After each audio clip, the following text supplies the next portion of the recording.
Alright, bro, Chad's back. We're about to do the intake. Put the intake on.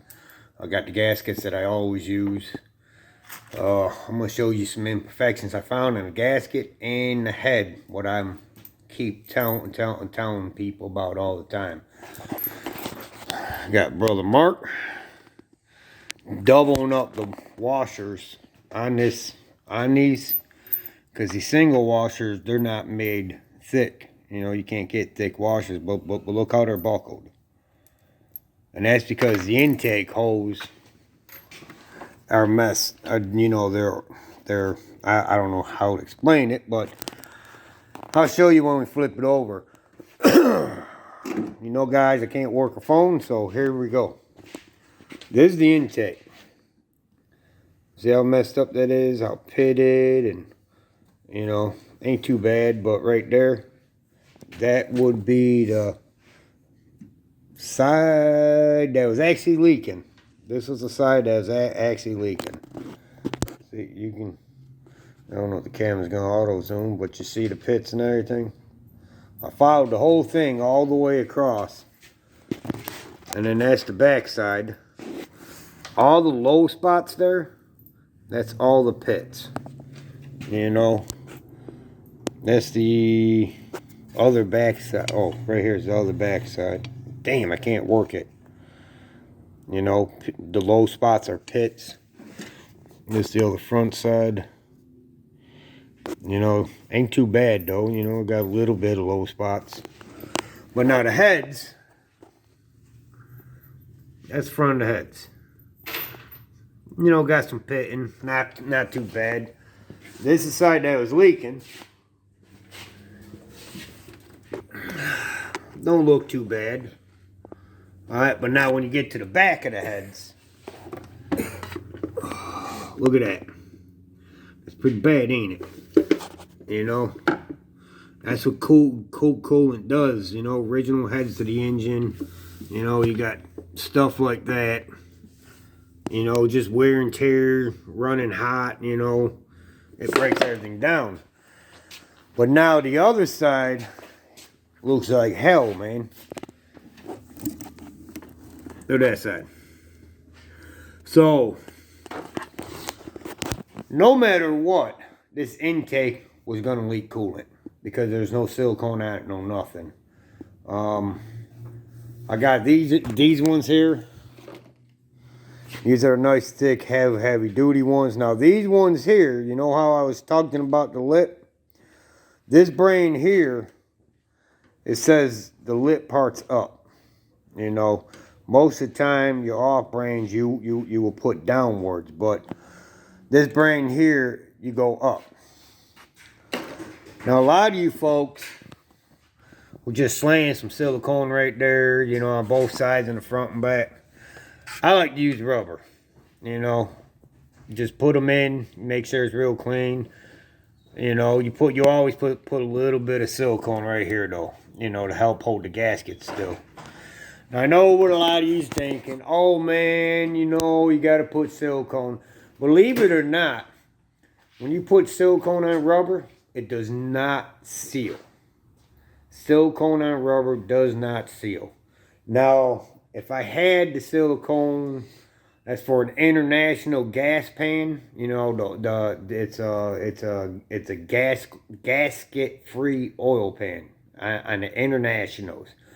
It's this nice heavy duty thick gray stuff, and that's the stuff I like to use. But in this small town, they closed down.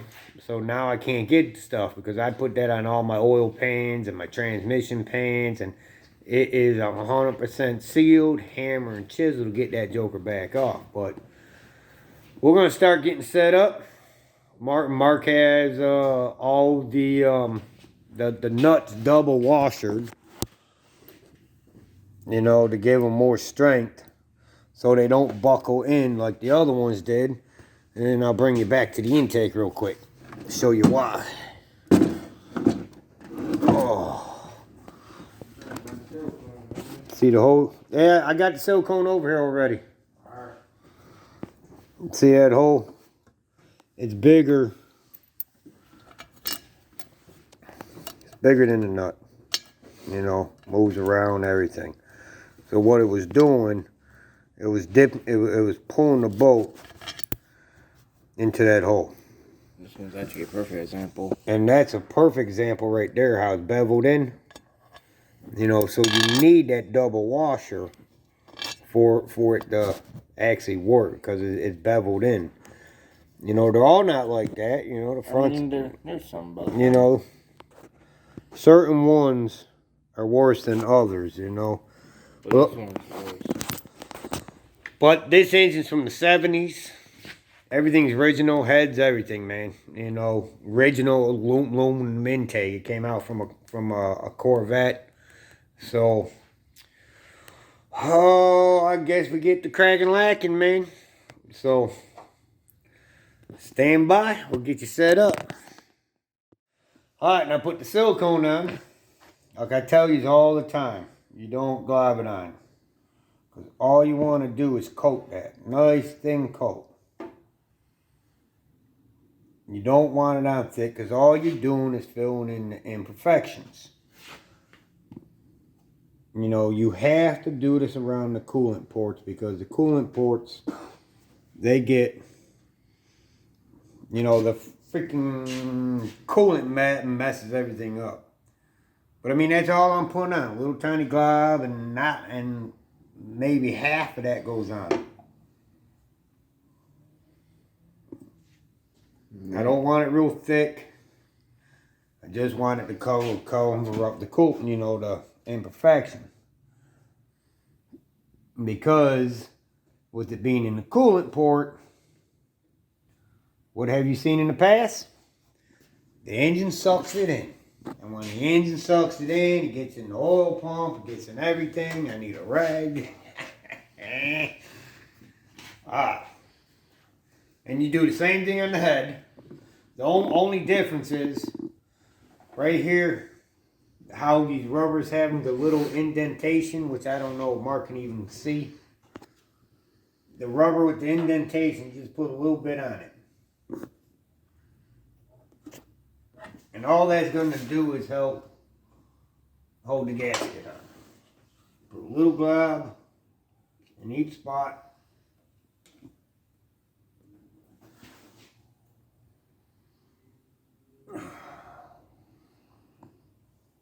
And then you just repeat the process on the head. That's all you do. You repeat the process on the head. Nice thin layer. This ain't a case where more is better. I don't think I ever seen more better at the coolant. Now, because I know this side leaks, I can go a little heavy in the corner. You know, because that was the side that we had a problem with. But you don't really need to glob it on.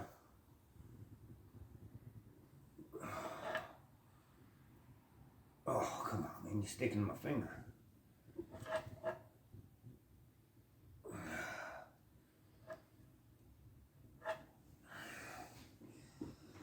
Oh, but that's all you do.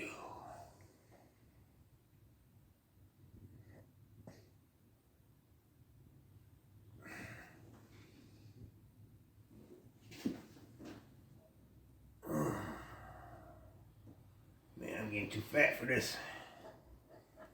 Belly getting in the way.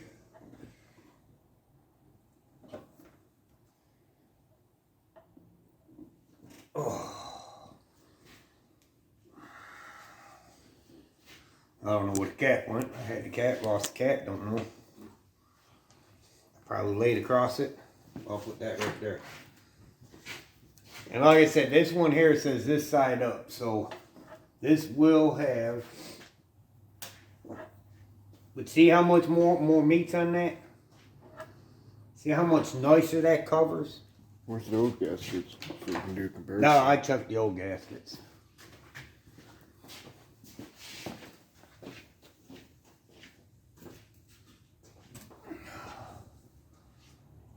So, now this will help hold the gasket down.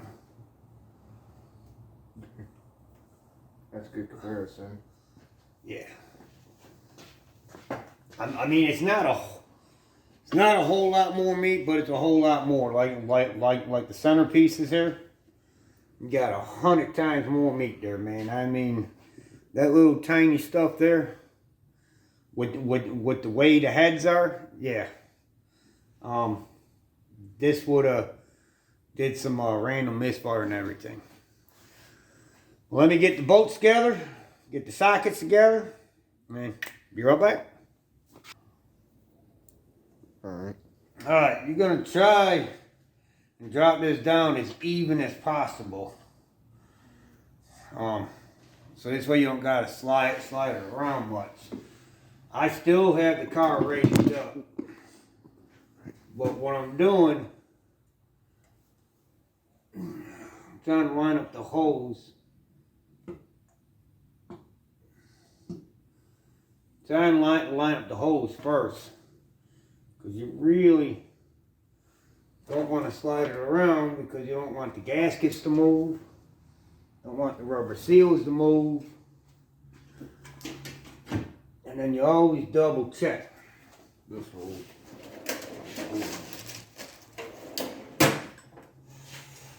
Oh man. The best investment to have is a mirror. And I don't know where mine went to.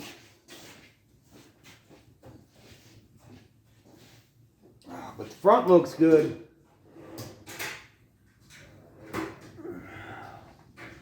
Make sure it all seeds in. Once you get it on, all you do, you just rock it. You don't want to try and move it. You find a mirror, any mirror? I got a mirror here. Alright, the best thing to have is one of these. They're not expensive. They're like 10 bucks at parts store, 5 bucks at Harbor Freight. You know, because this way you can double check and make sure that the gaskets didn't move. Because 90% of the time, a lot of folks that get a little shaky or can't lean over because the belly's in the way, you know. But now it's time to put the nut and bolts in. You always do the corners first. Always the corners first. So I'm going to have brother Mark on that side. I'm going to be on this side. We're going to start screwing them in.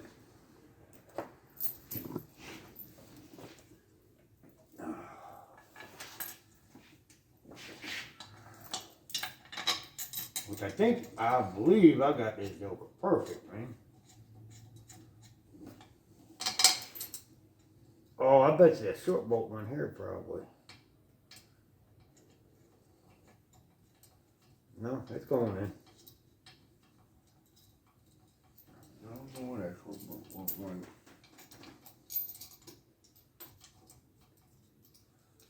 Look at this.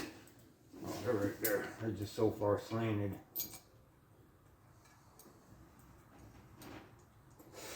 Now the intake looked a little rough, but I have seen worse with aluminum intake, so I believe this should seal a whole lot better. And once we get this tightened down, then we will show you what I mean about the gaskets. Alright, you're rolling. Alright, intake bolts in a small block Chevy is 30 pounds foot pounds. Most of the time I don't torque them. I just do it, I just judge them, you know. But that's on the cast iron heads. I'm dealing with aluminum intake, you can warp them. I got a good electronic torque wrench, you know, some kind of hydraulic, whatever, like a helicopter has, I don't know. But what you do, you go like 1, then 2, 3, 4, 5, 6, 7, 8. You know, I crisscross them. I have my own pattern, so I ain't worried about it, you know. But you always do the centers first. So let me get it gyro, whatever the hell you call it. All right, it's zeroed out. Let's hope this fits. Most of the time I don't use them because I can't get the head on these aftermarket ones. So I just judge them. And what's nice is because I can't see the lettering, this one here will light up. So I love that. I already snugged them all down. See, like right there, it's giving me issues. Come on. 'Cause I'm only at 6 pounds of pressure.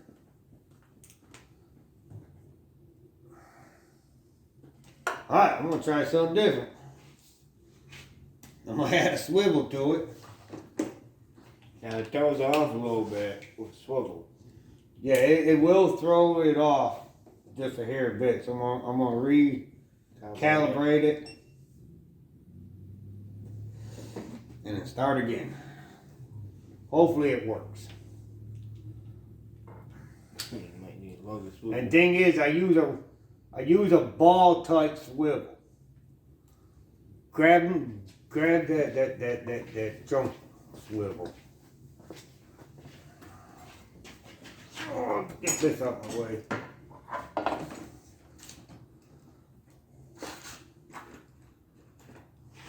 Like this kind of swivel here? Yeah, show them that. Those are the swivels you don't use. There we go. This is the swivel he's talking about not to use. I can't get to the centers, man. I can't get to the center.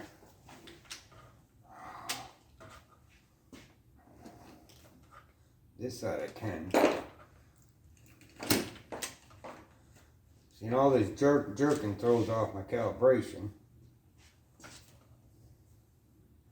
But what I'm gonna do is snug them all to equal part. They're all at 17 right now.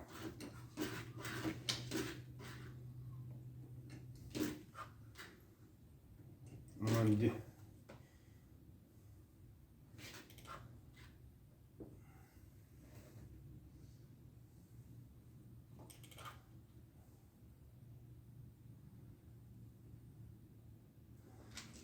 I'm just gonna jump around right now.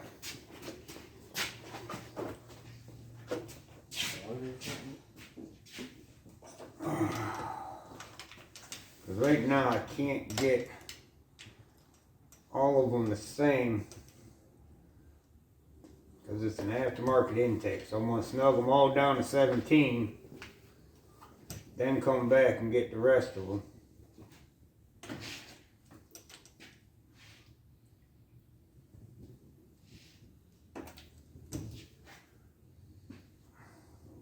You wouldn't think 30 foot-pounds be this much. No.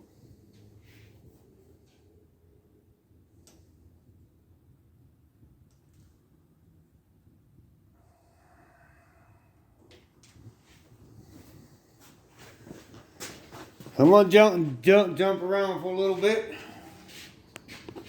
So, just stand by. Oh man. I had to fight with the middle ones, man.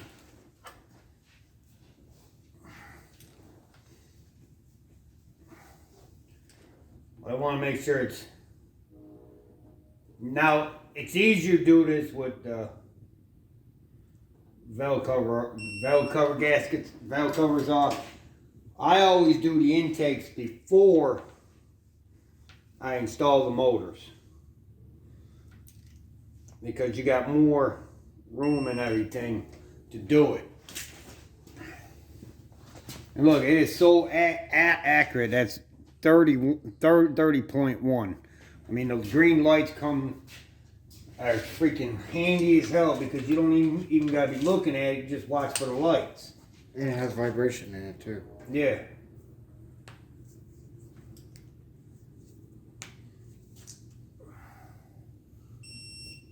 See, that's how accurate it is. Every time I do one, it says 30.1. You know, I got a snap-on one. I got a I got the Snap-on ones because I do a lot of engine builds, okay?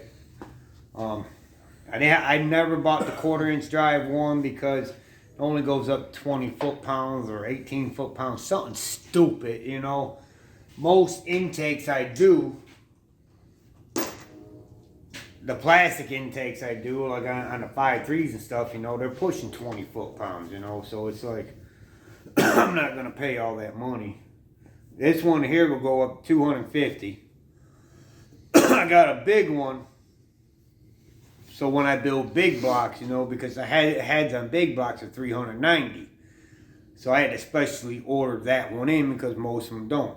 Now you can get one of these electronic ones online at a damn good price, you know. You might pay you about $300, maybe 4 at the most. I ain't gonna tell you what I paid for these ones. You know. And the thing is, I always take the batteries out. I don't always use them, you know. So batteries are out and they're put up. They're not in my shop. They're not in my toolboxes. They are in the damn house so they don't get banged up. But it's time to get the cracking lacking, get the cooling and everything in, and we're just gonna let it sit. But let's get the cooling in real quick, and then I'll show you some other stuff. Well, I can't track them that far. Alright. I got it filled up.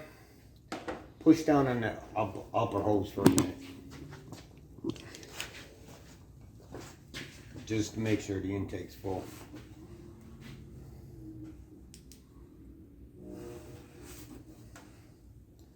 Alright, you can let go.